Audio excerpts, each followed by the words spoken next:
तो और नए जुड़ जाते हैं। हाँ, सब तुझसे है, सब तेरा है ये दुनिया।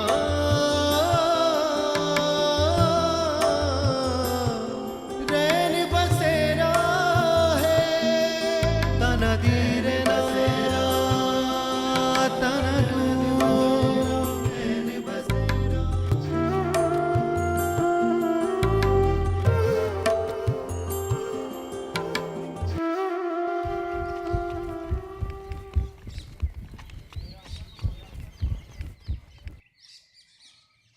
बाबा बाबा, हाँ बेटा। हमको भी वही कहानी सुनाओ जो आपने कल चंदू को सुनाई थी। बाबा बाबा, हमें भी सुनाइए, हमें भी सुनाइए। अच्छा, सुनाता हूँ। देखो, ये एक सच्ची कहानी है और वो भी अपने इसी गांव की। आज से 5 साल पहले की बात है।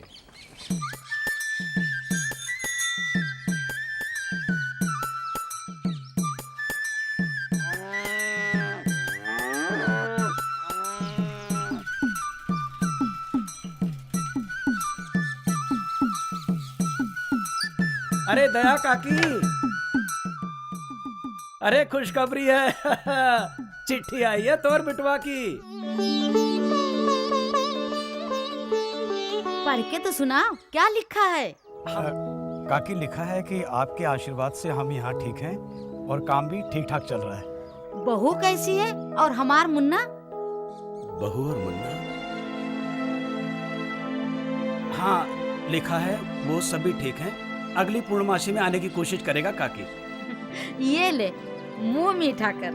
अरे काकी, आप भी। ये किस लिए काकी? इतनी अच्छी खबर जो दी है, इसी बहाने अपने मुन्ने से मिलने का मौका जो मिलेगा। कई वर्ष हो गए हैं उसे देखे हुए। अब तो चलता भी होगा। जब उसके पीछे भागूंगी तो देखना, वो मेरे हाथ भी नहीं आएगा। मोहन भी ऐसे ही करता था, अपने बाप पर जो गया होगा।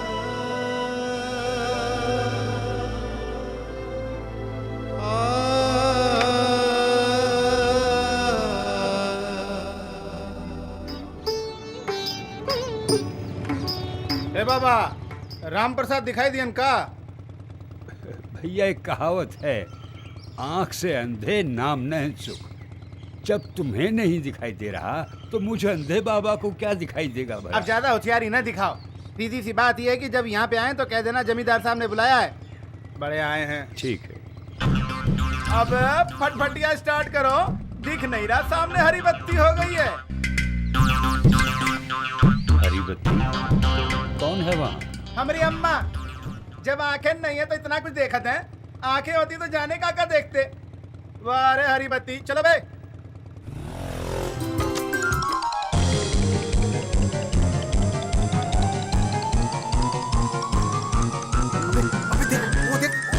भाभी जी, अबे कुदकुदी मत कर यार।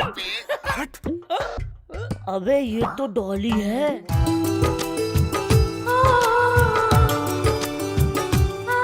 अबे क्या लग रही है? तो देख रहे हैं। कुछ नहीं, बस कुछ नहीं, बस। यूं ही। कोई काम नहीं है? हाँ। बैनर का क्या हुआ? नहीं, बैनर बनने को दे दिया, बस लाना बाकी है। कुछ नहीं, बहुत काम है। बैनर बनने को दिया। चलो चलो, बे। जाओ काम करो, जाओ। चलो।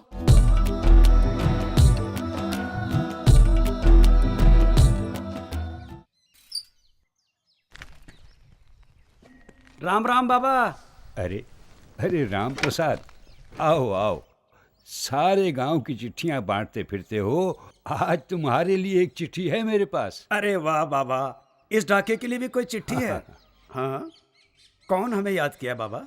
कुछ नहीं भाई, वो कल शाम को जमींदार साहब के यहाँ से यशपाल आया था। कह रहा था कि जमींदार साहब तुम्हें बुला रहे हैं। सब ठीक तो है ना भाई? अरे हाँ बाबा, सब ठीक है। बस जमींदार साहब को कोई मनी ऑर्डर करना होगा और क्या। इसीलिए राम प्रसाद को बुलाओ भेज दिया होगा। अब वो तो पोस्ट ऑफिस तक आएंगे नहीं। अच्छा, और सुनाओ, अपने गांव के हालचाल तो सब ठीक ठाक है ना? गांव के? क्या हुआ राम प्रसाद? अब क्या कहूं बाबा, कैसे कोई इस बुढ़ापे में अपनी मां को अकेला छोड़कर शहर जा सकता है? कलयुग है भाई, कलयुग। पर तुम किसकी बात कर रहे हो? अपनी दया काकी की बाबा। कितने लाड प्यार से पढ़ाया था उसने अपने बेटे को। हाँ, लेकिन उसका बेटा पिछले 5 साल से अपनी औरत के साथ। तो क्या वो? अरे कहां बाबा, शुरू में चिट्ठी पत्री आती थी, अब तो वो भी आनी बंद हो गई। दया काकी की आंखें हमेशा टकटकी लगाकर बस चिट्ठी की बाट देखती रहती हैं। रोज मुझसे पूछती हैं, कोई चिट्ठी आई, कोई चिट्ठी आई? पर चिट्ठी नहीं आती बाबा। बस एक खाली कागज लेकर पढ़ देता हूं, लेकिन अब और नहीं बाबा। लगता है सब सच बता देना चाहिए बाबा। सब सच बता देना चाहिए। बता देना, लेकिन सही वक्त का इंतजार करो। अब तो गांव के श्रवण कुमार भी शहर जाकर सुवर्ण कुमार हो गए हैं। जो थोड़ा बहुत प्यार और देखभाल बूढ़े माँ बाप को हम जैसों को यहाँ गांवों में मिलता है, वो शहरों में कहाँ।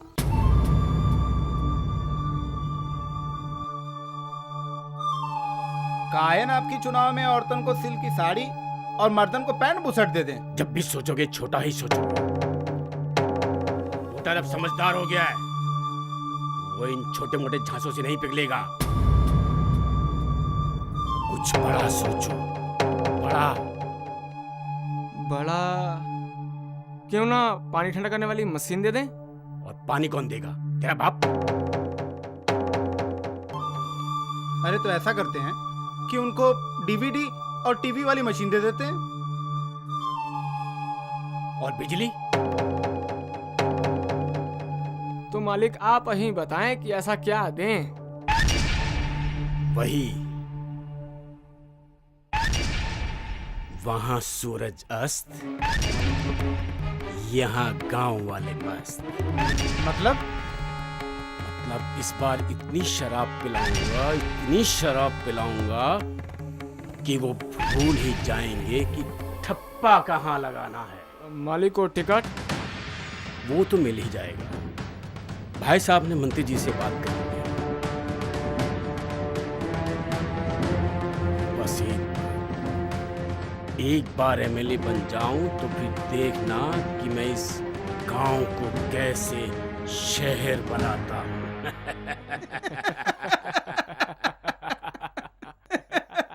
बस मैंने कहना था सो कह दिया। जब तक मेरे बेटे को दहेज में मोटरसाइकिल नहीं मिलेगी, तब तक अपनी बेटी को अपने घर पर ही रखिए। अरे शंभू जी, अब हमारी इज्जत आपके हाथ में है। शादी के पहले तो बहुत हेकड़ी दिखा रहे थे आप। बेटी को मोटरसाइकिल दूंगा, कार दूंगा, और आज सारी हवा निकल गई। अरे श्याम भाई, तुम्हारी भी तो बिटिया है ना, जरा कुछ तो सोचो। जब उसका गाना होगा तब की तब देखी जाएगी। आज तो मुझे अपने बेटे के लिए मोटरसाइकिल चाहिए, बस बात खत्म। एक मिनट। हाँ तो काका, आपको दहेज लेना है? अरे दहेज नहीं, मुझे गिफ्ट चाहिए। गिफ्ट में एक मोटरसाइकिल और कुछ नगद, बस। भाइयों, श्याम काका सही कह रहे हैं। भाई इन्होंने अपने बेटे पे इतना खर्चा जो किया है। इस गांव में तुम ही एक समझदार हो। हाँ तो भाइयों, श्याम काका के बेटे को अच्छे दाम पे खरीद लेते हैं। मेरा बेटा कोई बिकाऊ नहीं है। अरे काका, आपके बेटे के लिए अच्छे दाम ले लेंगे। हाँ? और कहो तो आपकी भी बात करूं। कैसी बात कर रहे हो तुम? भाइयों एक काम करते हैं, हम सभी मिलकर काका के स्वागत की तैयारी करते हैं और पैसे का इंतजाम। हाँ, बिल्कुल सही बात है। चलो चलो चलो चलो।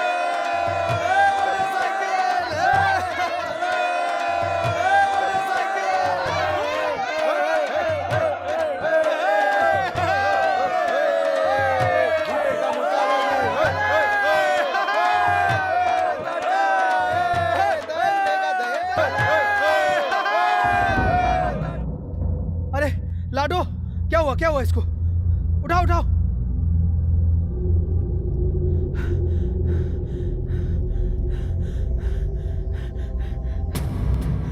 डॉक्टर साहब। अरे तुम लोगों का कोई ठिकाना भी है?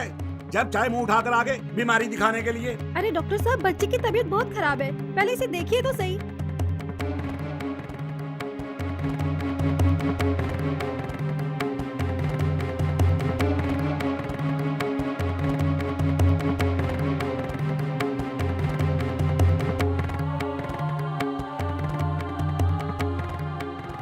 मैंने आप लोगों को कितनी बार कहा है कि इस बीमारी का मेरे पास कोई इलाज नहीं है।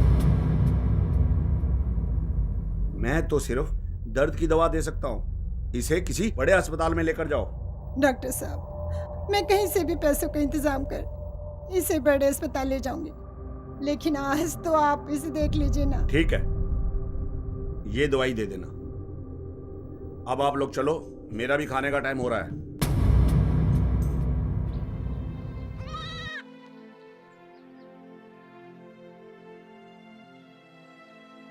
आइए भाभी। शुक्र है, लाडो को होश आ गया। आप होते हैं तो सारे काम ठीक हो जाते हैं। ऐसा कुछ भी नहीं है। आप तो बेवजह मेरी तारीफ कर रही हैं। ऐसा ही है। आज जो आपने गौरी के दहेज के लिए किया, उसके बारे में तो गांव का बच्चा बच्चा जानता है। कम से कम कोई तो है इस गांव में जो सही बात के लिए लड़ा, वरना बातें तो सभी करते हैं। सिर्फ बातें करने वाली आप भी तो नहीं है, आप भी तो लाडो की खातिर यहाँ तक आई। चलिए, मुझे लगता है हम एक दूसरे की बहुत तारीफ कर रहे हैं। ऐसे तो ना आप घर पहुँच पाएंगे और ना मैं, तो मैं चलूँ? सुनिए जी। एक बात कहनी थी। कहिए। आप खुले में अपने बाल इस तरह ना सुखाया करें। मतलब जब आप कल अपने बाल सुखा रही थी तब यूथ क्लब के लड़के आपको देख रहे थे। वैसे आपके बाल खूबसूरत हैं, आपके बाल हैं, आप जहाँ चाहें वहाँ सुखाएं। मुझे लगा तो मैंने कह दिया। क्यों? अच्छा ठीक है, ख्याल रखूंगी। वैसे मुझे भी आपसे कुछ कहना था। क्या? वो अरे सचिन बेटे, तुम यहाँ? बस चाचा यूं ही। लेकिन आप कहाँ चले? तुम्हारे घर पे जमींदार साहब ने बुलाया था। ठीक है, तुम दोनों बात करो। अरे मैं चलता हूँ। अरे नहीं चाचा, मैं भी आपके साथ ही चलता हूँ, घर ही जा रहा था। फिर मिलेंगे। चलिए चाचा। मालकिन, कल से हमारी छोटी बिटिया लाली काम करने नहीं आएगी। क्यों? फिर से बीमार पड़ गई क्या? विद्यालय से मास्टर जी आए थे तो मैंने सोचा। तुमने सोचा कि तुम्हारी बेटी भी कलेक्टर बन जाएगी? क्यों? अरे अगर तुम्हारा पूरा परिवार भी यहाँ पर आकर नौकरी करे ना, तो भी हमारा कर्ज नहीं चुका पाओगे। बात करते हैं, घर में नहीं दाने, अम्मा चली भुनाने। कोई जरूरत नहीं उसे यहाँ भेजने की और ना ही काम करने की। और माँ, तुम्हें मालूम होना चाहिए कि बाल मजदूरी एक अपराध है। अरे बेटा, तुम नहीं जानते कि इन्होंने हमारा कितना कर्ज चुकाना है। कर्ज? कैसा कर्ज? बल्कि आप लोगों को तो इसे और पैसे देने चाहिए ताकि वो अपनी बेटी को ठीक से पढ़ा सके और वो जिंदगी भर यूं ही अनपढ़ गंवार न बनी रहे। सचिन, ये तरीका है अपनी माँ से बात करने का? तरीका गलत है पर बात सही है। और बाबूजी, टाइम बदल रहा है। कब तक हम इन लोगों को यूं ही बेवकूफ बनाते रहेंगे? बेवकूफ तो तुम्हें कोई और बना रहा है। मैं कोई दूध पीता बच्चा नहीं हूँ कि ये भी ना जान सकूं कि कौन अच्छा है और कौन बुरा।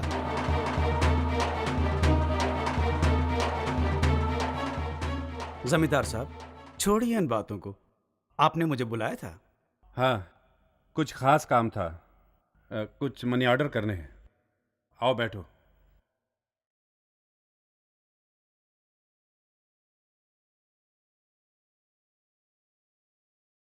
इंजेक्शन दे दिया है, कुछ देर में आराम आ जाएगा। पर डॉक्टर साहब, लाडो की तबीयत कल से और ज्यादा खराब क्यों होती जा रही है? मैं डॉक्टर हूँ, भगवान तो हूँ नहीं। जितनी कोशिश कर सकता था उतनी कोशिश कर दी, फिर भी चैन नहीं है तो शहर के बड़े डॉक्टर को दिखा देना। एक तो सस्ते में इलाज करो और ऊपर से नखरे भी सो। ये लो। ये क्या है डॉक्टर साहब? अरे किसी पढ़े लिखे आदमी से पढ़वा लेना। अब मैं चलता हूँ, क्लिनिक में और भी पेशेंट हैं। ठीक है? राम राम डॉक्टर। राम राम।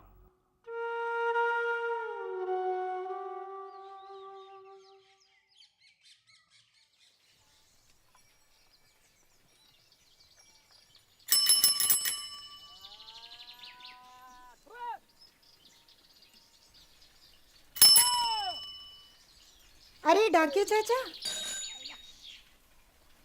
अरे बेटिया। डाकिया चाचा, ये ये क्या है बिटिया? ये डॉक्टर साहब ने दिया था। हाँ। कहा किसी पढ़े लिखे आदमी को दिखा देना, वो सब समझा देगा। अच्छा अच्छा अच्छा अच्छा। कोई डरने की बात तो नहीं है ना चाचा? अरे नहीं, सब ठीक है बिटिया। डॉक्टर साहब ने इसे हॉस्पिटल ले जाने के लिए लिखा है। इस कागज को देखकर वो लाडो बिटिया को एडमिट कर लेंगे अस्पताल में। अच्छा अच्छा अच्छा अच्छा। लेकिन ये बड़ा अस्पताल है कहाँ? अरे ये रहा कचहरी के पास बिटिया। कचहरी के पास? सुनो, अगर तुम थोड़ी देर रुको तो मैं तुम्हारे साथ चल सकता हूँ। नहीं नहीं चाचा, मैं खुद चली जाऊंगी। अच्छा राम राम चाचा। अच्छा राम राम बिटिया, ख्याल रखना इसका। अच्छा अच्छा।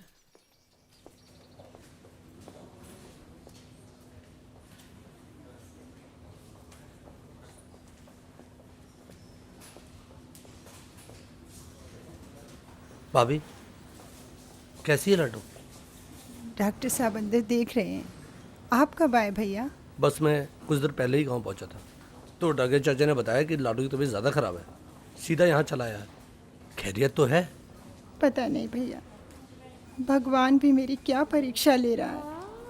पिछले साल लाडू के पिताजी गुजर गए और अब लाडू बीमार है। हौसला रखो भाभी, खुदा की मर्जी के आगे किसी की नहीं चलती। अगर उस समय हम लोगों ने महेश भैया को बड़े अस्पताल में दिखा दिया होता तो शायद आज वो हमारे साथ होते। बड़े अस्पताल कैसे ले जाते भैया? तुम तो जानते हो, बड़ा अस्पताल मतलब ज्यादा खर्चा। डॉक्टर हरीश ने कितनी कोशिश की लाडू के पिताजी को बचाने की। मैंने तो कहा था पुलिया वाली जमीन बेच दो, मगर डॉक्टर साहब, मेरी बच्ची कैसी है डॉक्टर साहब? अभी हालत बेहतर है, काफ़ी इन्फेक्शन फैल चुका है। पता नहीं तुम लोग बीमारी बढ़ने का इंतज़ार क्यों करते हो? डॉक्टर साहब, हम अपनी बच्ची को घर ले जा सकते हैं? अभी नहीं, 3 दिन तक निगरानी में रखना पड़ेगा। फिलहाल 2 नंबर रूम में आप पैसा जमा करा दीजिए। चलो, शुक्र है अल्लाह का। अल्लाह का शुक्र है। भाभी जी भैया। ये कुछ पैसे हैं, रखो रखो, काम आएंगे भाभी। नहीं भैया, मैंने आते समय महिला समूह से कुछ पैसे ले लिए थे, अभी का काम चल जाएगा। बस आप तो अल्लाह से दुआ करना कि मेरी लाडू जल्दी से अच्छी हो जाए। आप तो जानते हैं इसके सिवा मेरा कोई आसरा नहीं। भाभी आप हौसला रखें, अल्लाह सब ठीक करेगा, सब ठीक हो जाएगा भाभी।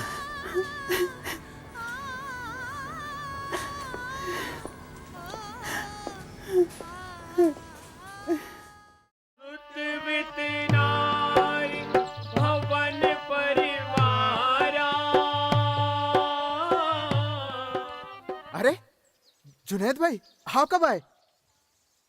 अरे जुनैद, कब तक हो यहाँ भाई? अरे अरे अरे सब्र तो करो। अरे सांस लेने दो उसे थोड़ी।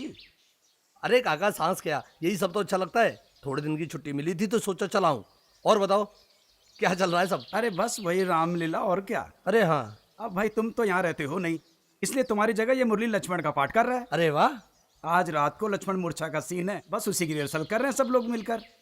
लक्ष्मण जी और मूर्छित? हाँ बेटा। क्यों जुनेद, तुम तो ऐसे कह रहे हो जैसे तुम कुछ जानते ही नहीं। जानता हूँ तभी तो कह रहा हूँ चाचा। अच्छा एक बात बताओ, लक्ष्मण जी मूर्छित क्यों हुए? अरे क्योंकि वो समझाना चाहते थे कि विपदा किसी पे भी आ सकती है। जीवन में हादसा किसी के साथ भी हो सकता है, जैसे बीमारी, दुर्घटना। अभी क्या कमी है हमारी सेहत में? अभी भी 2-3 को तो हम यूं ही पटक सकते हैं, क्यों? अगर ये बात सही होती तो गंगू पहलवान को टीवी से नहीं मरना पड़ता। बेटा कहे तो तुम बिल्कुल ठीक रहे हो, पर बीमारी पर किसका जोर चलता है? अरे वो अमीरी गरीबी थोड़ा ही देखे। अब तुम्हें ही देख लो, तुम्हारा जीवन देख लो, फौज में हो, कब कहां से गोली आ जाए पता है तुम्हें? अरे काका, वो तो शहीद की मौत है, और फिर सरकार हमें सुविधा भी तो देती है, अस्पताल, बीमा, पेंशन, सब कुछ तो है। अरे तुम तो सरकारी नौकरी में हो, पर हम गांव वालों का क्या है ना? अरे चाचा, मैं अभी मेरी पोस्टिंग उड़ीसा में थी, तो मैंने वहाँ के गांव में एक व्यवस्था देखी। कैसी व्यवस्था? व्यवस्था तो कुछ हमारे गांव की एसएसजी की तरह ही थी, लेकिन उन्होंने स्वास्थ्य की देखभाल के लिए एक फंड इकट्ठा कर रखा था अलग से, जिसका नाम उन्होंने कुछ अपना बीमा रखा था। यहाँ खाने को नहीं है दाने, चले हैं बीमा की बात बताने। चाचा, इसमें नया कुछ भी नहीं है। जैसे हमारे गांव की औरतें एसएचजी चला रही हैं ना, वैसे ही सारे गांव के लोग मिलकर इस बीमा को चला सकते हैं। बस। वाह जुनेद बाबू वाह, तुम्हारा मतलब है 15 साल से हम यहाँ छक मार रहे हैं। अरे तुम्हारे अब्बा से लेकर गांव के हर बच्चे को मेरी सुई ने ही ठीक किया है। डॉक्टर साहब, मेरे कहने का मतलब वो नहीं है। अरे तो क्या है? अरे क्यों इन अनपढ़ गवार लोगों को अपने झांसे में लेकर आ रहे हो, जैसे हमें कुछ पता ही नहीं। अच्छा एक बात बताओ, इन छोटे बच्चों और बूढ़ों का क्या होगा? उनका भी होगा, उनका भी बीमा होगा। अरे इस बीमा में यही तो अलग बात है, इसमें बच्चों का, बूढ़ों का, सबका इंश्योरेंस हो सकता है। और जुनेद भैया, ये सब करेगा कौन? हम लोग। अरे हम लोग ये तय करेंगे कि पैसा कौन इकट्ठा करेगा, और जब कोई बीमार पड़ेगा तो ये पैसा उसके काम आएगा। अगर आज ये सुविधा होती तो मीना भाभी को ये परेशानी ना उठानी पड़ती। लेकिन जुनेद भैया, अगर कोई बीमार ही ना पड़ा तो हमारा पैसा तो डूब गया ना? नहीं, बिल्कुल नहीं छगन, ये पैसा आपका है और आप लोगों पर ही खर्च होगा। अगर इसकी जरूरत उस वक्त आपको नहीं होगी तो ये किसी जरूरतमंद के काम आ जाएगा, और जब आपको जरूरत होगी तो इसका फायदा आप उठाओगे। और वैसे भी क्या ये बात कोई जानता है कि वो कब बीमार पड़ेगा? हाँ, वाह वाह जुनेद बाबू, हैं? बहुत अच्छी कहानी सुनाई है। यह 2 वक्त के खाने का पता नहीं और तुम लगे बीमा का फायदा बताने के लिए। अरे इन गरीबों के इलाज के लिए भी डॉक्टर हरीश जिंदा है। वैसे भी हम इस काम में नहीं जुड़ेंगे। अरे जो कुछ हुआ ही नहीं तो उसके बारे में क्या सोचना है? बिल्कुल ठीक। अगर हम कल के लिए आज सोचेंगे तभी हमारा आने वाला कल बेहतर होगा। मैं जुनेद भाई के बात से सहमत हूँ। भैया से सहमत हूँ, जैसे कि हम तुम्हारे कुछ लगते ही नहीं हैं? लेकिन चाचा। चुप। सारी रामलीला का मजाक किरकिरा कर दिया। अरे जुनेद बाबू, भाई हम तो यहाँ से जा रहे हैं, बाकी आप लोगों की मर्जी। जुनेद बाबू, आप छुट्टियां मनाने आए। अरे अपने अबू रहीम चाचा की सेवा करो, घूमो फिरो, नौटंकी तमाशा देखो। अरे ये अपनी मिलिट्री गिरी यहाँ मत चलाओ, इनको इनके हाल पर ही छोड़ दो। हाँ।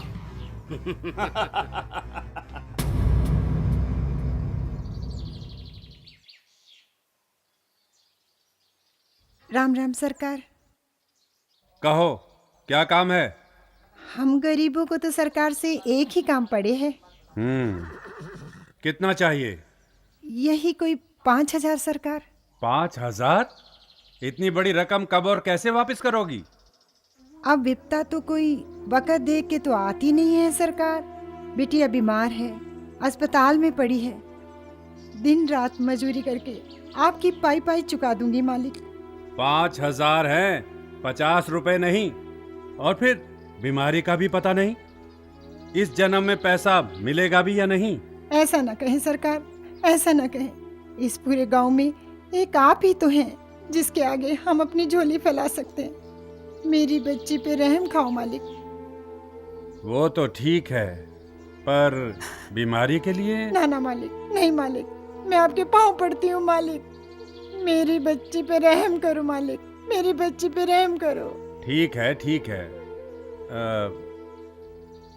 कुछ गिरवी रखने की खातिर है?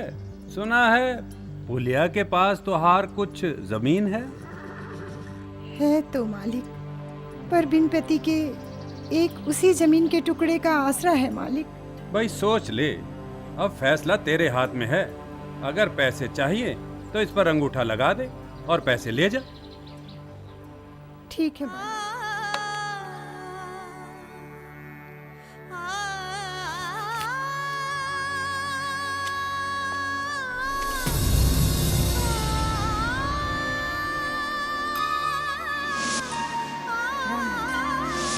राम राम।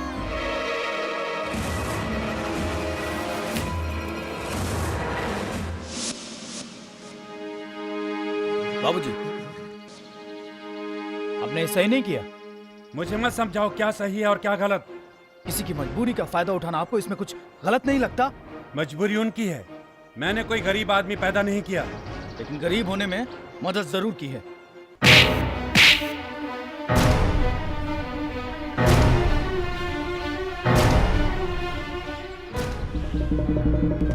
पर मारने और चिल्लाने से गलत सही नहीं हो जाएगा। क्या गलत? ये हवेली ये गाड़ी, ये शान और शौकत बिना पैसे के नहीं आती। ये हवेली, ये शान और शौकत, ये पैसा अगर इन गरीब मासूम लोगों का खून चूस के आया है तो नहीं चाहिए ये सब। ऐसा भाषण देना बहुत आसान है। अगर ईमानदारी से पैसा कमाना इतना ही मुश्किल है तो अब ये मुश्किल काम मैं करके दिखाऊंगा।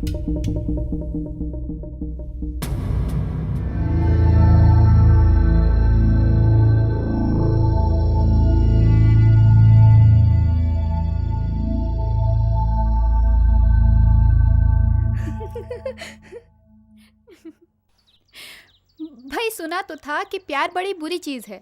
हाँ तो पर देखा आज है। मतलब तो पानी की तरह बिल्कुल साफ है कि अब हमारी दोस्त हमारी नहीं रही, किसी और की हो गई है। अच्छा जी, तो फिर ये भी बता दीजिए कि कौन है वो? जब तुम्हें प्यार करने में कोई शर्म नहीं तो हमें बताने में कैसी शर्म? सचिन के बारे में। तेरी तो क्यों, मैंने कुछ गलत कहा क्या? अगर ऐसी वैसी कोई बात नहीं है तो क्या मैं अपनी बात चलाऊं? मार खाएगी। सच कहूँ तो हाँ, प्यार तो हो गया है मुझे, पर उनकी वो ही जाने।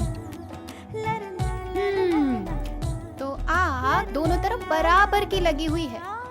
फिर भी तेरी तसल्ली के लिए सचिन से पूछ लूं? नहीं बाबा, मुझे डर लगता है। डरना किस बात का? और जब हम हैं तो क्या गम है? लो देखो अपने बेटे की करतूत। जरा सी बात पर जनाब घर छोड़कर चले गए हैं। लिखता है कि ईमानदारी की दौलत कमा कर ही लौटेगा। आपकी दौलत आपको मुबारक। लेकिन आपको भी तो जवान बेटे पर हाथ नहीं उठाना चाहिए था। हाँ, मैं तो दुश्मन हूं ना उसका।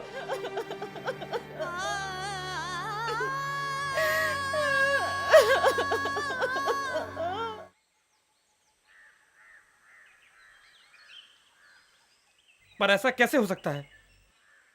सुना है जमींदार साहब से कुछ कहा सुनी हो गई थी। बस फिर तो ये होना ही था। अरे भला गांव के लिए कोई अच्छा काम करे, ये जमींदार साहब को कैसे मंजूर होगा? लेकिन सचिन को हमसे मिलकर तो जाना चाहिए था। वो मिलकर नहीं जा सका, इसलिए सब कुछ इस चिट्ठी में लिख कर गया है। पर हमें बताकर तो जाना चाहिए था कि कहाँ जा रहा है। आखिर हम तो उसके दोस्त हैं यार। ये गलती तो सचिन ने की है, और देखना जमींदार साहब इस सब के लिए हम ही जिम्मेदार ठहराएंगे। वो सब तो ठीक है, लेकिन यूथ क्लब का क्या होगा? सचिन को तो अब ढूंढना ही पड़ेगा। आखिर वो गया कहाँ है? ठीक कहते हो।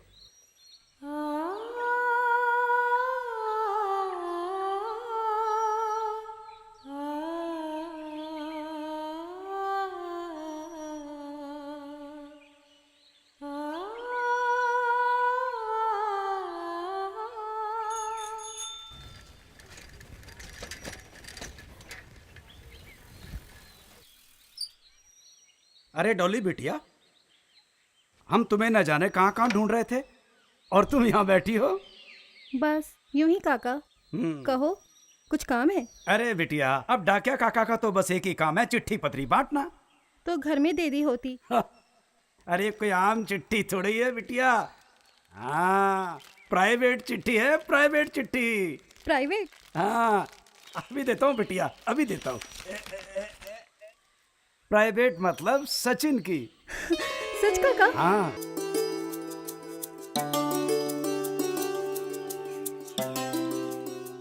दिल्ली?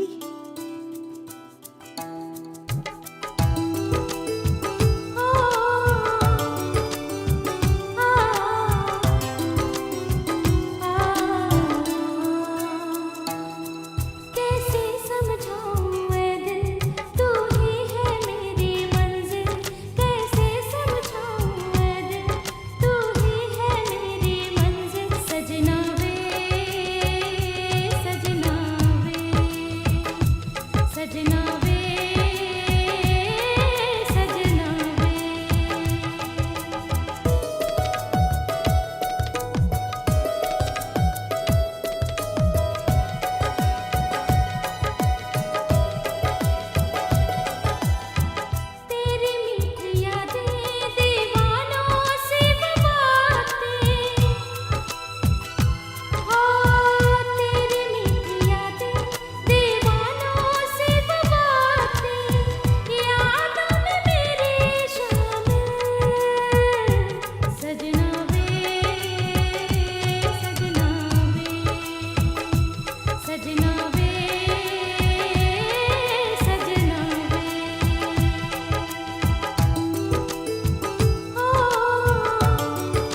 सजनी रे सजनी रे सजना वे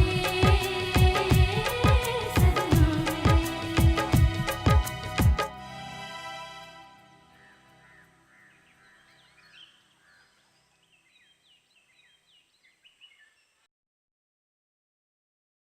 आप सब तो जानते ही हैं कि सचिन घर छोड़कर चला गया है। उसकी माँ का रो रो कर बुरा हाल है। हमारी तो वो सुनता ही नहीं। शायद आपके कहने से वापस आ जाए। कोई अता पता कुछ पता चला कि कहाँ है वो? हाँ, वो हमने पता लगा लिया है। बस हम चाहते हैं कि आप शहर जाकर उसे ले आइए। ठीक है जमींदार साहब, जैसे आप कहते हैं वैसा ही करेंगे। आप कहें तो मैं, केशव और खली जाकर उसे शहर से ले आए। अरे तुम सब तो रहने ही दो। अगर तुम सब ना होते तो आज शायद वो घर पर ही होता। हम क्यों चाहेंगे कि वो गांव छोड़कर चला जाए?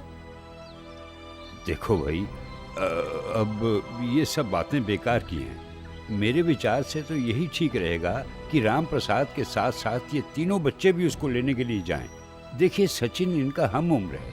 अगर वो किसी की बात मानेगा तो सिर्फ इन लोगों की। ठीक है बाबा, आप कह रहे हैं तो सही ही होगा।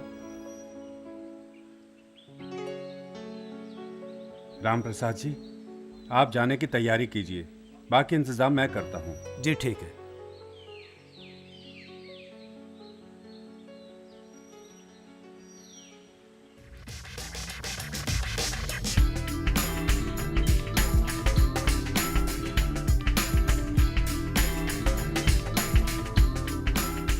काका वहाँ गांव में कौन है? मैं किसके लिए वहाँ जाऊँ? बेटे अगर कोई अपना है ही नहीं तो फिर भागना कैसा? और रही बात किसके लिए जाऊं, तो भाई अपने गांव के लिए। पर आपको तो पता है ना कि बाबूजी को ये सब परवर कुछ नहीं बेटा। तुम्हारी जैसी सोच की तो उस गांव को जरूरत है। अगर उस गांव में कुछ बदलाव आ सकता है बेटे तो तुमसे ही आ सकता है। काका बिल्कुल ठीक कह रहे हैं। अब ज्यादा सोचो मत और वापस चलो।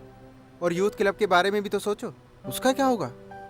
सचिन, अगर तुम ही गांव में नहीं रहोगे तो यूथ क्लब कैसे चलेगा?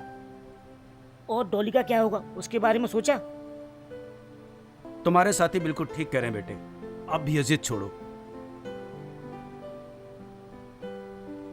ठीक है काका, कब चलना है? मैं जानता था बेटे तुम अपने गांव से दूर नहीं रह सकते। लेकिन सचिन, जो काम तुम यहाँ मेरे साथ करना चाहते हो, यही काम तुम अपने गांव में भी कर सकते हो। कौन सा काम बेटे? मैं समझा नहीं। काका, मैं आपको समझाता हूँ। मैं आज आपको वो दिखाना चाहता हूँ जो आने वाले दुख को सुख में बदल देगा। भाई अगर बात हमारे आने वाले कल की सुख की है तो हम सबसे पहले वही देखना चाहेंगे।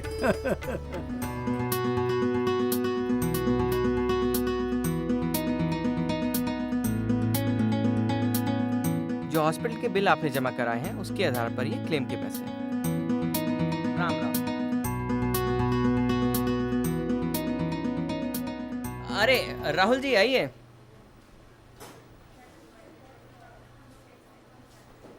आइए।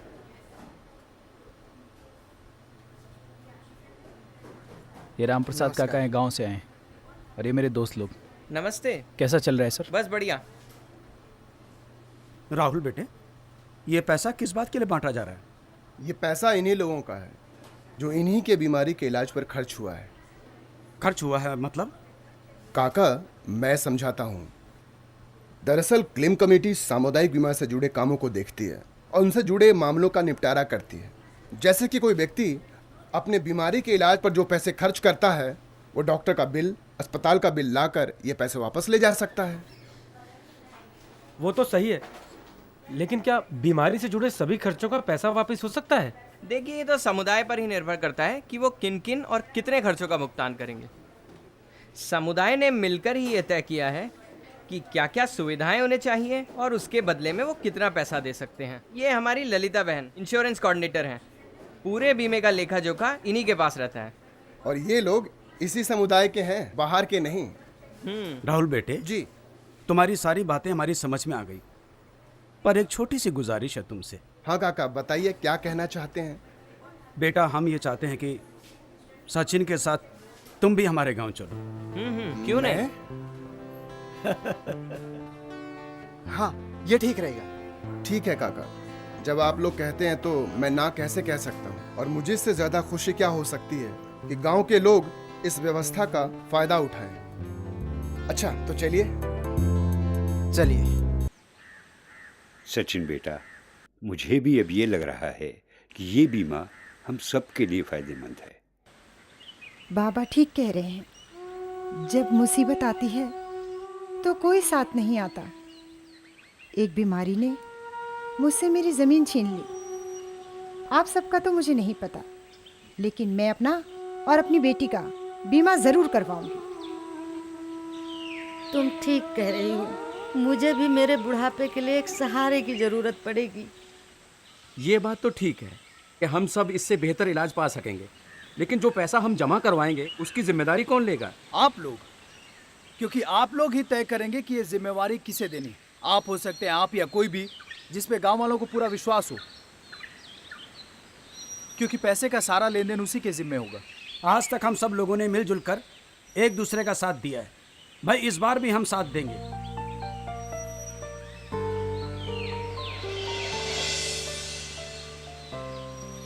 आप लोग यही सोच रहे होंगे कि मैंने आप लोगों को यहाँ क्यों बुलाया है, ताकि हम सब मिलजुल कर अपने आने वाले कल को बेहतर बना सकें। माइक्रो इंश्योरेंस यानी एक ऐसा बीमा जो आप सबकी जिंदगी में खुशियां ला सकता है, जिसकी आपने कभी कल्पना भी नहीं की होगी। बेहतर होगा कि मैं चुप रहूं और राहुल भाई साहब इस बीमा के बारे में आप सबको जानकारी दें। तो राहुल भाई साहब के लिए जोरदार तालियां। आइए। आप सभी गांव वालों को मेरा राम राम।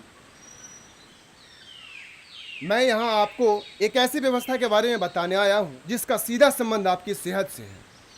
और आप सभी जानते हैं कि बीमारी और दुर्घटना पर अचानक हुए खर्चे हमें गरीबी की ओर धकेलते हैं, लेकिन ये एक ऐसी व्यवस्था है जो आपको इससे सुरक्षा दे सकता है, जिसे हम आम तौर पर सामुदायिक बीमा कहते हैं या माइक्रो इंश्योरेंस कहते हैं। ये बीमा तभी बेहतर काम करेगा जब इसमें सभी लोग होंगे, क्योंकि जितने लोग उतनी सुविधाएं हैं। पर ये बीमा चलाएगा कौन? आप लोग ही ये तय करेंगे कि कितनी और क्या क्या सुविधाएं होनी चाहिए, मतलब कितनी किश्तें और कितने फायदे। हम में से कोई नहीं जानता है कि मुसीबत कब आ जाए, तब यही माइक्रो इंश्योरेंस आपके अपने काम आएगा। और पैसे कौन इकट्ठा करेगा? आपके द्वारा चुना गया आपका प्रतिनिधि। आप तय करेंगे कि कौन प्रतिनिधि होगा। हम उसे ट्रेनिंग देंगे, लेकिन वो व्यक्ति ऐसा होना चाहिए जो जिम्मेदारी निभा सके। इसमें आपको सबसे पहले सभी लोगों को एक साथ आना पड़ेगा, तभी ये सुविधा आप लोगों के लिए लाभदायक हो सकती है। और मुझसे बेहतर आपके साथी लोग आपको ये सारी बात बताएंगे। भाई हम लोग आपको फौजी हैं तो बस दुश्मन की गोली से तो बचा सकते हैं, लेकिन अचानक आने वाली बीमारी से नहीं। फिर हमें सरकार तो सुविधाएं देती है, आप लोगों का क्या? जुनेद भाई ने पते की बात कही है। मैंने भी दिल्ली में देखा कि वहाँ आम गरीब लोग कैसे इस सुविधा का फायदा उठा रहे हैं। अब हम सब की बारी है।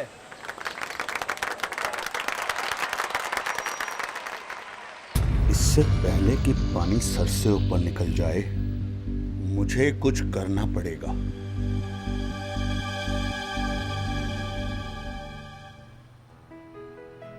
देखो दोस्तों, इस लिस्ट के मुताबिक 20 परिवार ऐसे हैं जो हमारे साथ आना चाहते हैं, और न जाने ऐसे कितने परिवार हैं जिन्हें हमें बताना होगा कि ये सब उन्हीं की भलाई के लिए किया जा रहा है। और ये तभी सफल होगा जब हम एक साथ जुड़ेंगे, इसलिए काम इतना आसान नहीं है। बिल्कुल। तो फिर ऐसा क्या किया जाए? अब मैं कुछ कहूँ? तुम? अरे हाँ, क्यों नहीं, बिल्कुल। हाँ कहिएगा, लेकिन हम सबके जाने के बाद। नहीं, लेकिन बात ही कुछ ऐसी है कि आप सबका होना जरूरी है। मतलब ये कि मैं भी आपकी इस मुहिम का हिस्सा बनना चाहती हूँ। तुम्हारा मतलब है कि तुम हमारे यूथ क्लब का हिस्सा बनना चाहती हो? हाँ, क्यों? क्या आपके यूथ क्लब में लड़कियों को नहीं लेते? नहीं, इसे तो कोई भी ज्वाइन कर सकता है, और आपके लिए तो स्पेशल डिस्काउंट है। डिस्काउंट? वो आपको सचिन समझाएगा। अच्छा तो ठीक है, फिर 2 लड़कियों पर कितना डिस्काउंट है? 2 लड़कियाँ? हाँ 2 लड़कियाँ। एक मैं और एक दीपा। अब तो ठीक है ना? दरअसल ऐसी कोई बात नहीं है, लेकिन ये काम आसान भी नहीं है। हाँ भाई, मालूम है कोई भी काम आसान नहीं होता, लेकिन उसे आसान बनाना या मुश्किल बनाना ये तो हमारे हाथ में है ना। और इस मुश्किल काम को आसान बनाने का एक आइडिया है मेरे पास। आइडिया? कैसा आइडिया? क्यों ना हम जगह जगह जाकर नाटक करें? नाटक? हाँ, नाटक। हम सब जगह जगह जाकर नाटक के जरिए इस व्यवस्था के बारे में बताएंगे। इससे लोगों का मनोरंजन भी होगा और हमारा मकसद भी पूरा हो जाएगा। पर इतना फैंटास्टिक आइडिया हमारे दिमाग में पहले क्यों नहीं आया है? हाँ। हम लोगों के सपनों को साकार करो, साकार करो, साकार करो, साकार करो। बीमारी भुखमरी से अब आजाद करो, बीमारी भुखमरी से अब आजाद करो, आजाद करो, आजाद करो, आजाद करो हमको।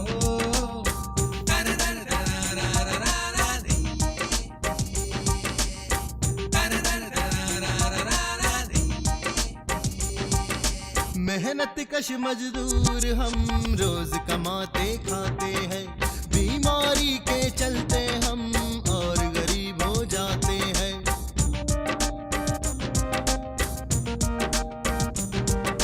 मेहनत कश मजदूर हम रोज कमाते खाते हैं, बीमारी के चलते हम और गरीब हो जाते हैं। पैसों की हर वक्त रहती दरकार, मांगने पर मिलती फटकार।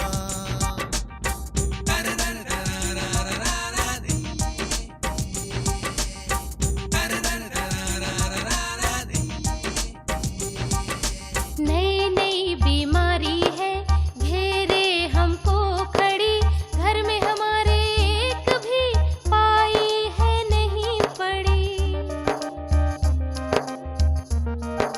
हाँ, नई नई बीमारी है घेरे हमको खड़ी, घर में हमारे एक भी पाई है नहीं पड़ी। हमको मांगे मिलता ना पैसा कहीं, सामने मौत हमेशा खड़ी। आजाद करो, आजाद करो, आजाद करो हमको।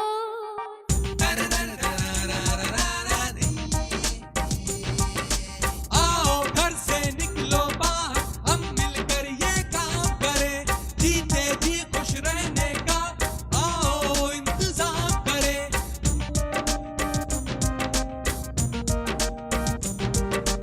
आओ घर से निकलो बाहर, हम मिलकर ये काम करें, जीते जी खुश रहने का आओ इंतजाम करें।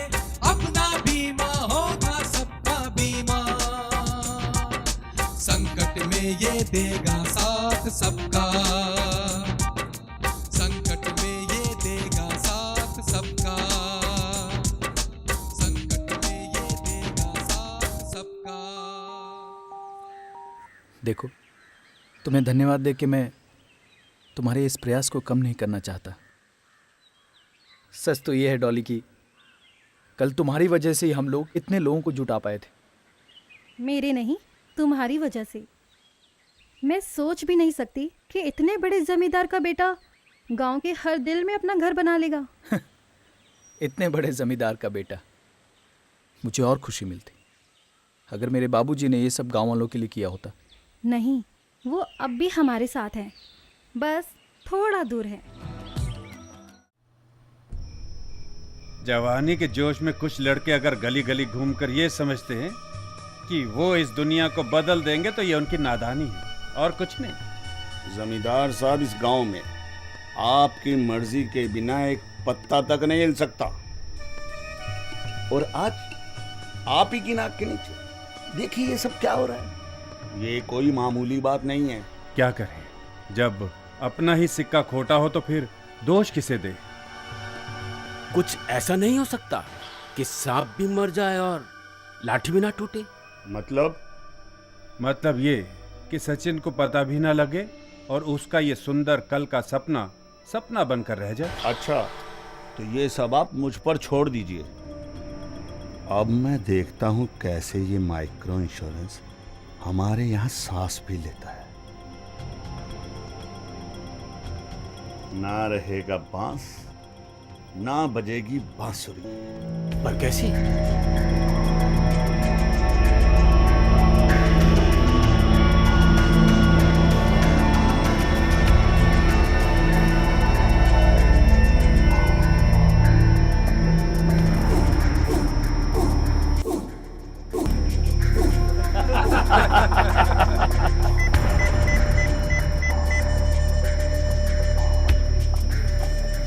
हेलो प्रेम।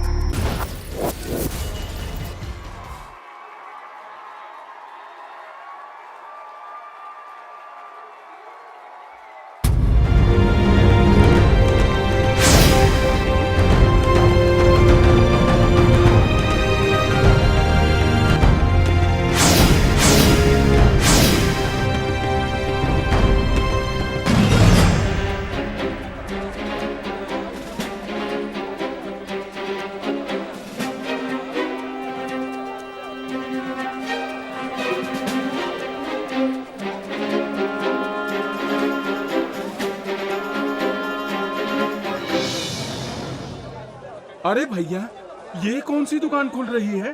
दुकान नहीं, यह है बैंक। देख नहीं रहे कितने सारे नोट लगे हैं? रामू भैया, जरा इसे पूछ कर तो देखो।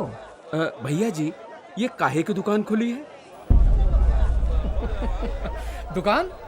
हाँ वही तो मैं इन लोगों को समझा रहा था। अरे भाई, ये दुकान नहीं है, ये तो कोई बैंक खुला है। नहीं नहीं नहीं नहीं, ये बैंक नहीं है, बल्कि ये है बड़ा एटीएम। बड़ा एटीएम? हाँ, चलिए मैं आपको समझाता हूँ। देखिए, शहर में एक मशीन होती है जिसमें से आप अपना पैसा जब चाहे तब निकाल सकते हैं। और बड़े एटीएम का मतलब ये है कि अगर आप हमें 1000 रुपए देते हैं तो 2 महीने बाद हम पूरे 2000 रुपए आपको वापस देंगे। ठीक है ठीक है। अगर आप 2 देंगे तो 4000, यानी 1 का 2 और 2 का 4। अच्छा, यानी कि अगर हम 1000 देंगे तो हमको 2000 मिलेंगे। अरे तब तो बड़ा फायदा है भाई। हाँ, इसी को तो कहते हैं 1 2 का 4। 1 2 का 4? हिंदी में इसका मतलब होता है डबल, यानी कि दुगना। पैसा लाओ और डबल ले जाओ। 1 2 का 4। अरे भाई, मैंने सुना था कि शहर में ऐसी मशीन होती है जो दूध देती है लेकिन पैसा देती है। ये मशीन तो मैंने पहली बार सुनी है। और वो भी डबल। हाँ? तो कब तक पैसा हम आपको ला कर दे दें? भाई, जितना जल्दी लाओगे उतना जल्दी पाओगे। अरे तो बस अभी हम आपको अपने घर से पैसा ला कर दिए दे रहे हैं, बस। चलो। एक बार पैसा लाओ तो सही बच्चों, फिर दिखाता हूँ तुम्हें कैसे करता हूँ 4 2 का 1।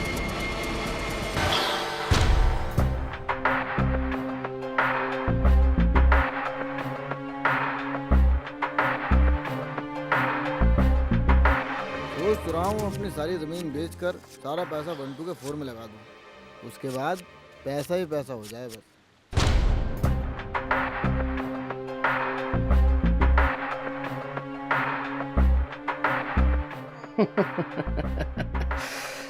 आज की रात शराब और शबाब का वो जाल बिछाऊंगा कि ये कबूतर खुद ब खुद इस जाल में फंस जाएंगे।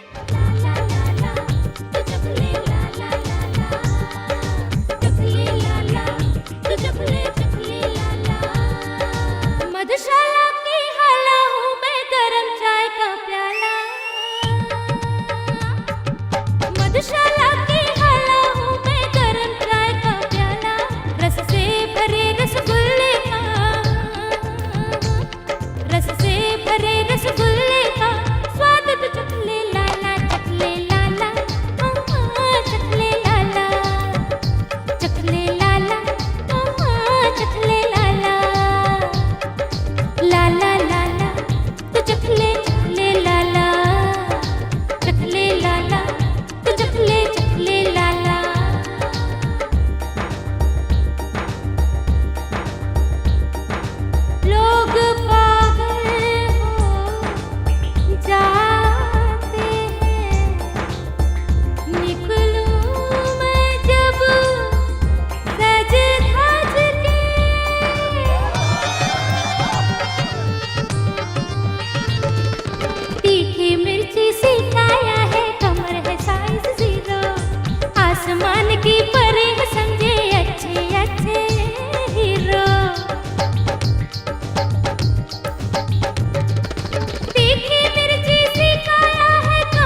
राम राम साहब।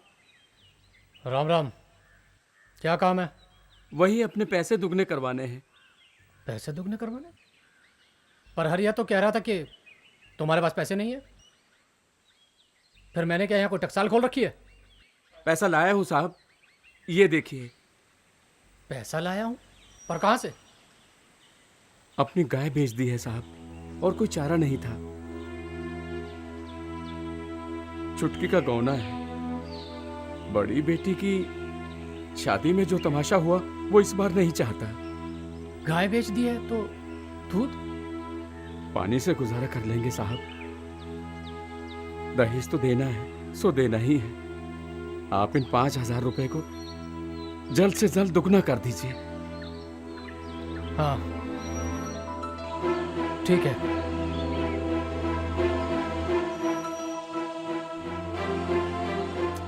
अभी तक कोई आया क्यों नहीं?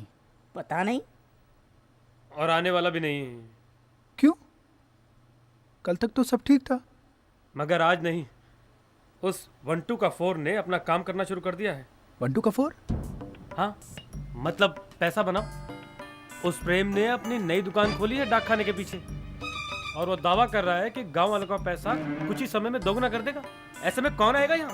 ऐसी कौन सी नोट छापने की मशीन उसके हाथ लग गई है जो कुछ ही वक्त में पैसा डबल कर देगा? क्या पता। ये जरूर उसकी कोई चाल है। अब ये सोचो कि करना क्या है। चाहे जो भी हो, उसकी किसी भी चाल को कामयाब नहीं होने देना। चलो।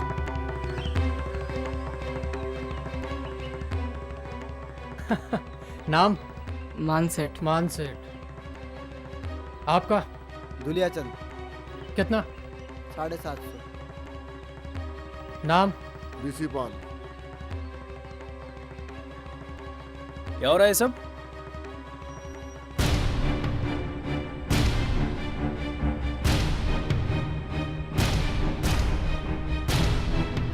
अगर पढ़ना जानते हो तो बोर्ड पे साफ साफ लिखा है। पढ़ना तो इतना आता है कि जो तुम्हारे इस बोर्ड पे नहीं लिखा है वो सब पढ़ लो।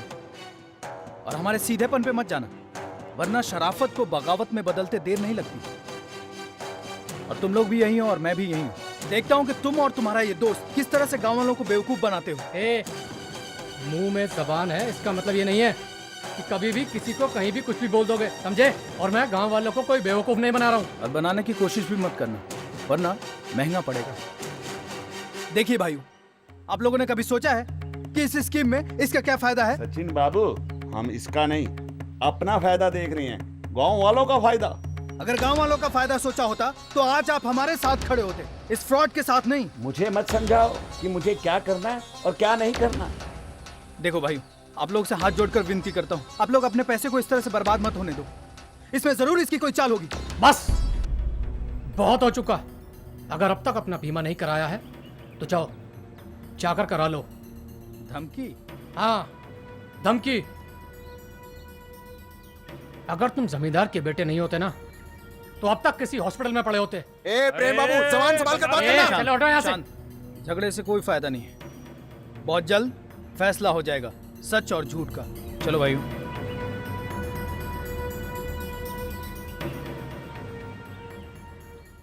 ओम सिंह जी, तीर तो निशाने पे लगा है, पर प्रेम काम इतना आसान नहीं है। ये सचिन और इसका यूथ क्लब कुछ नहीं बिगाड़ सकेंगे हमारा। पैसों के लालच में गांव वाले प्रेम के पीछे पीछे चले आएंगे। पर सचिन और उसके यूथ क्लब को तोड़ना आसान नहीं है। डॉक्टर हरीश, अकेला चना भाड़ नहीं फोड़ता। सचिन और उसका क्लब कामयाब तो तब होंगे ना जब गांव वाले उनका साथ देंगे। और आप लोग इसकी बिल्कुल फिक्र मत करो। अब यहाँ पर प्रेम आ गया है। प्रेम, देखना कैसे मैं इस यूथ क्लब के पंख कतरता हूं। और हाँ, अगर फिर भी इन्होंने उड़ने की कोशिश की ना तो सीधा आकर जमीन पर गिरेंगे। Cheers!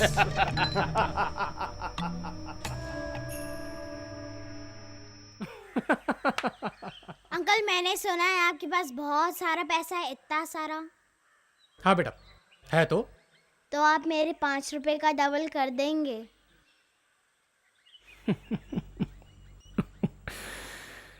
₹5 पर क्यों बेटा? मेरी मम्मी है ना, वो सबको सब कुछ देती हैं, लेकिन अपने लिए कुछ भी खरीदती नहीं है।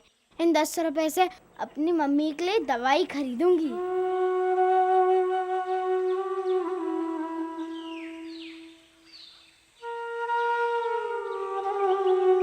ठीक है बेटा, तुम जाओ, मैं इनको जरूर डबल कर दूंगा।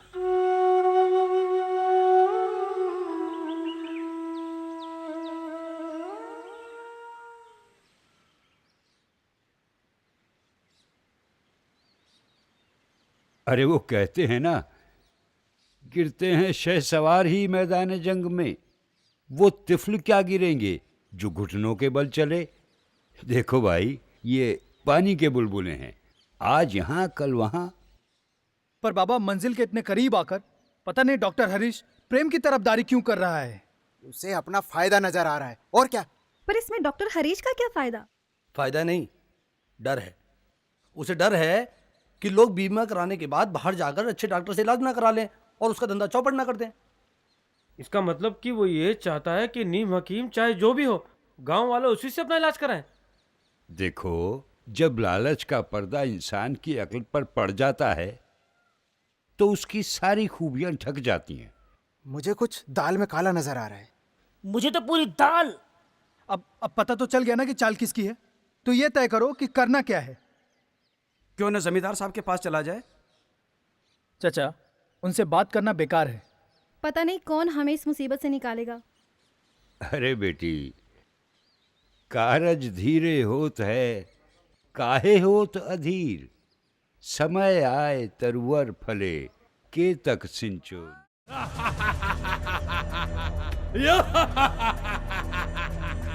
कपि की ममता पूछ पर सब ही कहूँ समझा, तेल बोर बट बांध पुनी, पावक देहु लगा। सैनिकों, इस वानर की पूंछ में आग लगा दो।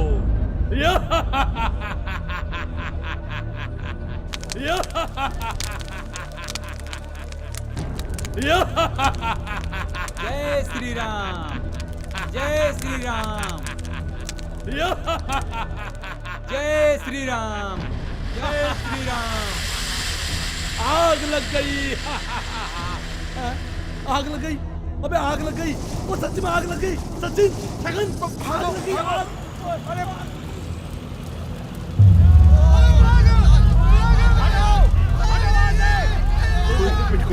कोई मेरे बेटे को बचाओ, मेरा दुकान, मेरा सब कुछ जल गया, मैं बर्बाद हो गया, मैं बर्बाद हो गया। कोई मेरे बेटे को अस्पताल लेकर चलो, बड़े अस्पताल लेकर चलो।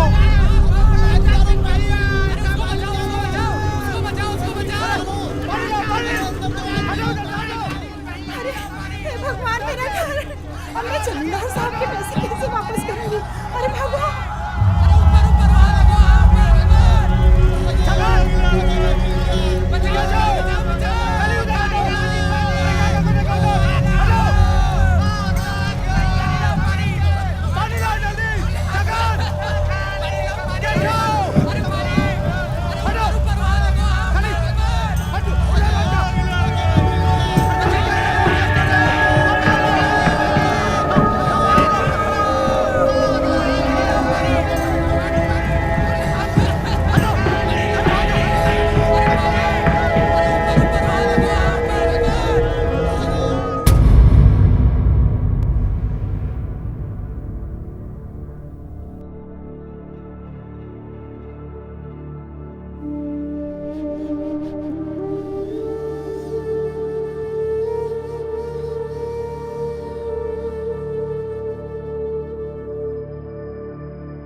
क्या हुआ डॉक्टर साहब? ईश्वर की कृपा है कि ज्यादा जख्म नहीं आए। अच्छी बात यह है कि आप इन्हें यहाँ सही वक्त पर ले आए।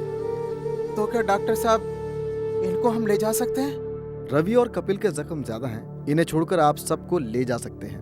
और हाँ, आप पैसों का इंतजाम कीजिए। चिंता ना करें हरीश बाबू, सब ठीक हो जाएगा। चिंता तो अब इस बात की है कि मैं अपने बेटे रवि के इलाज के लिए इतना पैसा कहाँ से लाऊंगा। आज मुझे एहसास हो रहा है कि सचिन और उसके साथी जिस बीमे की बात करते थे वो हम सब के लिए कितना जरूरी है। सचिन, मुझे माफ कर देना। माफी कैसे डॉक्टर साहब? जब जागो तभी सवेरा। शायद हम सबको समझाने का ईश्वर का ये कोई नया तरीका होगा। जीवन में विपदा और दुर्घटना कभी भी आ सकती है, इसलिए अपनी और अपने परिवार की सुरक्षा के लिए माइक्रो इंश्योरेंस बहुत जरूरी है, क्योंकि जान है तो जहान है। अब हम सबको तय करना है कि हमारे लिए क्या जरूरी है। माइक्रो इंश्योरेंस यानी बीमा। छगन के मुंह से तो ये बात ऐसे लग रही है जैसे स्वयं भगवान राम ने कह दी हो। जय श्री राम। मुझसे बाबा बहुत बड़ी भूल हो गई। अगर सुबह का भूला शाम को घर आ जाए तो उसे भूला नहीं कहते। पर जो अपराध मैंने किया है वो। हाँ हाँ कहो, साफ साफ कहो, क्या कहना चाहते हो? जो शहर से प्रेम आया है वो कोई पैसा डबल करने वाला नहीं, बल्कि एक ठग है, फ्रॉड है।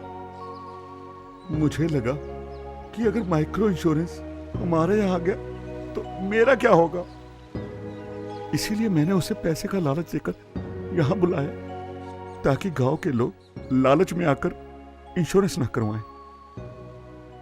आज तक हम लोग ने तुम्हें भगवान के बराबर का दर्जा दिया है और तुम, अरे इस गांव में चोट किसी को लगती है तो दर्द किसी को होता है। तुमने ऐसा सोचा भी कैसे? ये राम प्रसाद मेरा बेटा बनकर मुझे झूठी झूठी चिट्ठियां पढ़कर सुनाता रहा ताकि उसकी दया काकी आराम से मर सके। जो बेटा अपनी माँ का पता करने नहीं आया वो कुछ लिखेगा भला? लिखेगा कभी? मेरा घर परिवार सब कुछ यही है और तुमने तो अपने परिवार को पगला गए थे। अब कुछ समझ में नहीं आ रहा था। अब चाहे फांसी पे लटका दो चाहे जिंदा गाड़ दो। अरे गलती इंसान से होती है, लेकिन सबसे पहले हमें उस प्रेम के पास चलना चाहिए। इस गांव का काफी पैसा उसके पास है। हाँ, ये सही कह रहे हैं भाइयों, काका सही कह रहे हैं। हमें तुरंत प्रेम को पकड़ना चाहिए। अरे मैं लुट गया, मैं बर्बाद हो गया, वो मेरी सारी कमाई लेकर भाग गया। अरे मैं बर्बाद हो गया, मैं बर्बाद हो गया। अरे वो कहीं नहीं गया होगा, इसी गांव में होगा। चलो ढूंढो यार। आओ भाई, भाग गया ना तो बहुत बुरा हो जाएगा।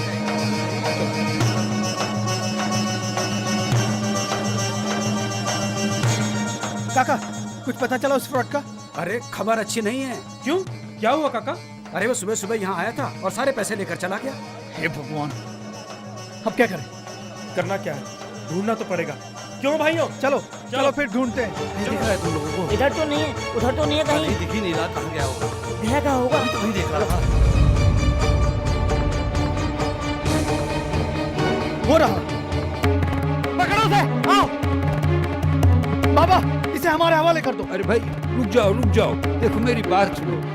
देखो समझने की कोशिश करो। अगर ये ठग होता तो यहाँ नहीं होता, सारा पैसा लेकर भाग चुका होता। इसका यहाँ होना और वो भी पैसों के साथ, यही बताता है ना कि ये जैसा भी था अब वैसा नहीं है। तो फिर ये भागा ही क्यों था?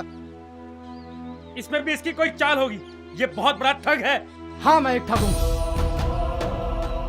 एक फ्रॉड हूँ। जिंदगी भर लोगों को ठगता रहा। रिश्ते नाते, भाई बहन, काका, सब यही कहते हैं।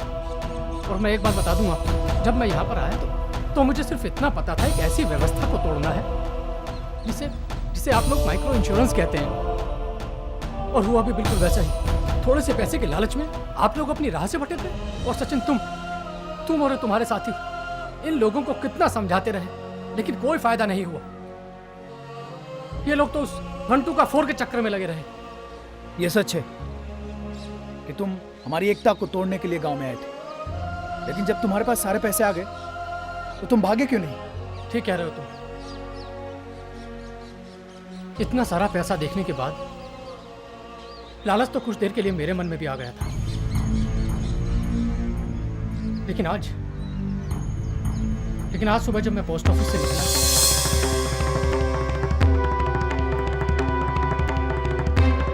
अंकल आप यहाँ पे हो?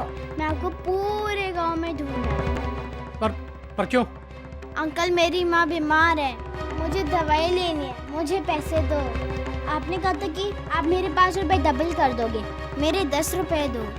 कोई पैसे नहीं है मेरे पास। अंकल मेरी माँ बीमार है, अगर आप पैसे नहीं दोगे तो मेरी माँ भी बापू की तरह मुझको छोड़कर चली जाएंगी। और मुझे छोटी सी लाडो ने बता दिया कि यहाँ पर सबकी कहानी एक जैसी है। अगर यहाँ के लोगों को किसी चीज की जरूरत है तो वो है माइक्रो इंश्योरेंस की। कहीं ये तुम्हारा नया ड्रामा तो नहीं है? ये बाबा बिना देखे बता सकता है कि इसके ये आंसू झूठे नहीं है। इसे कम से कम एक मौका तो मिलना ही चाहिए भाई। ठीक है, बाबा के कहने पर हम तुम्हें इस बार तो छोड़ देते हैं, मगर इसके लिए तुम्हें एक काम करना पड़ेगा। काम? पर कैसा काम? हमारा ये बीमा तभी पूरा होगा जब इसके साथ सारा समुदाय जुड़ेगा। अगर कल शाम तक तुम जमींदार साहब और बाकी बचे गांव वालों को इस बीमे के साथ जोड़ सके तो ठीक है, नहीं तो पुलिस, जेल और सजा। ये कैसी शर्त है? जब वो अपनी गलती... नहीं बाबा नहीं, केशव बिल्कुल ठीक कह रहा है। अगर मैं बाकी बचे गांव वालों को 24 घंटे के अंदर इस बीमे के लिए नहीं ला सका तो मैं अपने आप को पुलिस के हवाले कर दूंगा। और बाबा, ये सब मैं किसी डर से नहीं कर रहा हूँ, बल्कि इसलिए कर रहा हूँ क्योंकि मैं मानता हूँ कि इस गांव को इसकी सबसे ज्यादा जरूरत है। प्रेम, अपनी ये बात याद रखना। चलो दोस्तों।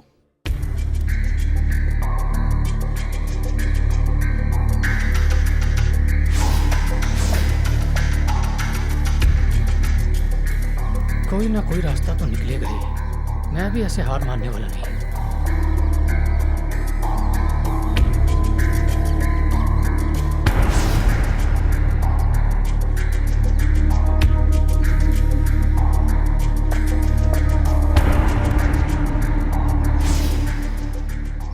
यस, यही एक रास्ता है जमींदार साहब और गांव वालों को समझाने का। तो आप लोगों के पास टॉफी के लिफाफे तो आ चुके हैं, ठीक है? हाँ सब ठीक है, लेकिन इन चॉकलेटों का करना क्या है भैया? बताता हूँ। देखिए, अब मैं आपको एक एक करके एक कार्ड दूंगा। आपको वो कार्ड उठा करके उसमें जितना लिखा है उतने चॉकलेट इस टोकरी में डालने होंगे, और ये समझ लीजिए कि ये इतने पैसे आप लोग अपनी सेहत पर खर्च कर रहे हैं, ठीक है? चलिए आपसे शुरू करते हैं।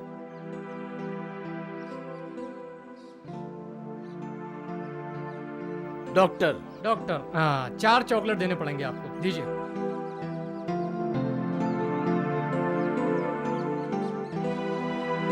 स्वस्थ 0। मैंने कहा था ना मैं बिल्कुल स्वस्थ हूँ, देखा? और मुझे कुछ देना भी नहीं पड़ा। हाँ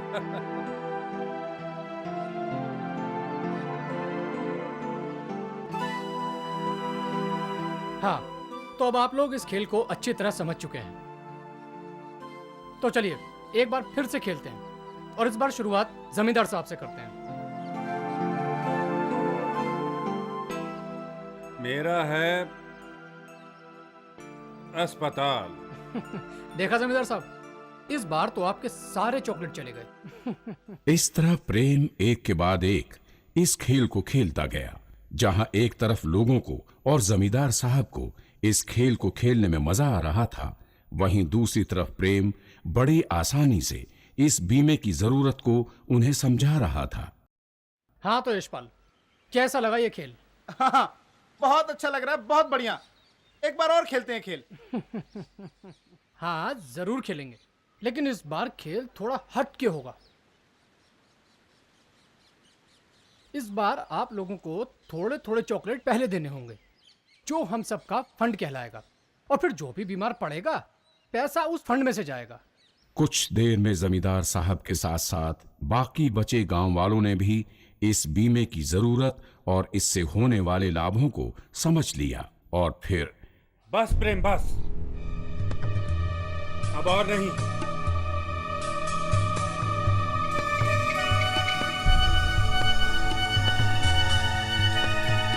देखिए, मैंने तो अपनी ड्यूटी पूरी कर दी है। अब आप लोगों का जो फैसला होगा वो मुझे मंजूर है। जब जागो तभी सवेरा। बोलो बेटा, तुम क्या चाहते हो? बाबा, अगर कोई मुझे इस गांव से जबरदस्ती भी निकालेगा ना, तो भी मैं यही रहूंगा।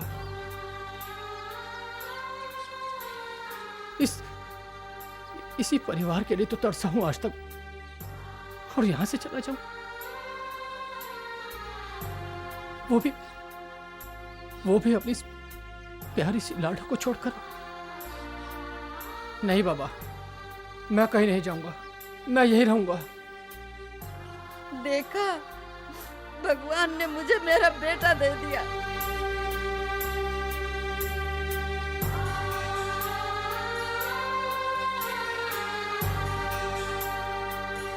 राम प्रसाद, अब तुझे झूठी चिट्ठियां पढ़कर नहीं सुनानी पड़ेगी, समझे?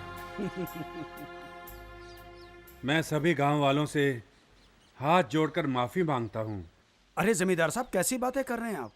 नहीं राम प्रसाद, हम बहुत गहरी नींद में सो रहे थे और उस नींद में ये नहीं देख सके कि गांव वालों का भला किसमें है।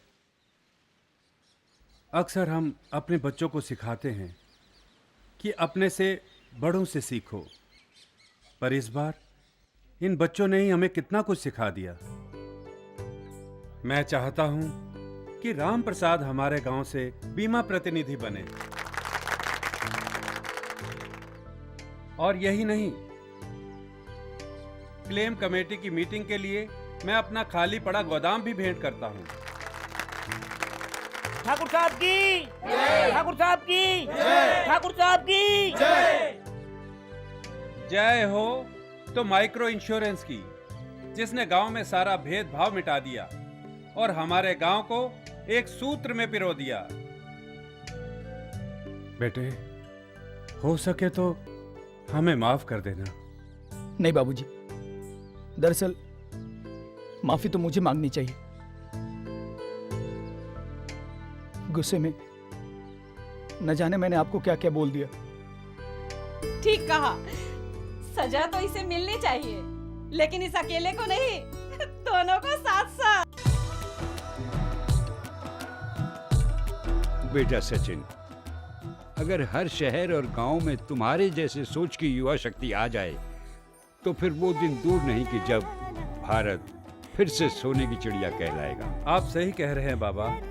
अब इस गांव की खुशहाली को कोई नहीं रोक सकता, क्योंकि अब हम सब एक साथ हैं। माइक्रो इंश्योरेंस की जय, माइक्रो इंश्योरेंस की जय।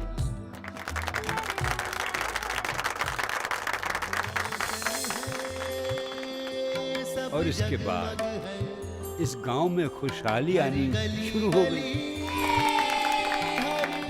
पग पग है, सब रोशन है, सब जगमग है, हर गली गली हर पग पग है। इस बस्ती की बात नहीं, यहाँ हर पल नया सवेरा है। सब तुझसे है, सब तेरा है, सब तुझसे है, सब तेरा है। ये दुनिया